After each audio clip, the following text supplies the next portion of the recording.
Son illərin statistik təhlilinə əsasən ölkəmizdə qida zəhərlənmələrinin 75%-i məişət zəminində baş verir.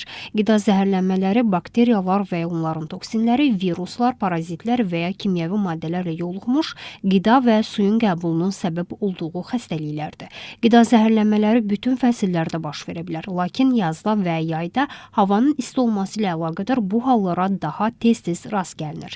Qida mənşəli xəstəliklərə hər kəs yoluxa bilər, ancaq bəzi insanlar bu xəstəliklərə daha həssasdır. Bunlara uşaqlar, hamilə qadınlar, yaşlılar və immun sistemi zəif olanlar aiddir. Qida vasitəsilə yayılan xəstəliklərin insana keçməsinin qarşısını almaq üçün son istifadə müddəti keçmiş, qoxusu və rəngi dəyişmiş, kiflənmiş, habelə aşkar dağılma, çürümə əlamətləri olan qidaları qəbul etməmək lazımdır. Qaynadılmamış, pasterizasiya edilməmiş süd və süd məhsullarından istifadə etməmək tövsiyə olunur.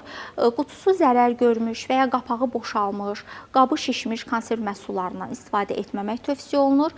Meyvə və tərəvəzləri axar su altında yaxşı yuduqdan sonra istifadə etmək, ət, toyuq, balıq, süd məhsulları kimi tez xarab olan qida məhsulları uyğun mühitdə və uyğun temperatur şəraitində bişirilməlidir. Yeməklərinizi günlük olaraq hazırlamalısınız. Yəni artıq qalmış yeməkləri bir dəfədən artıq isitmək tövsiyə olunmur.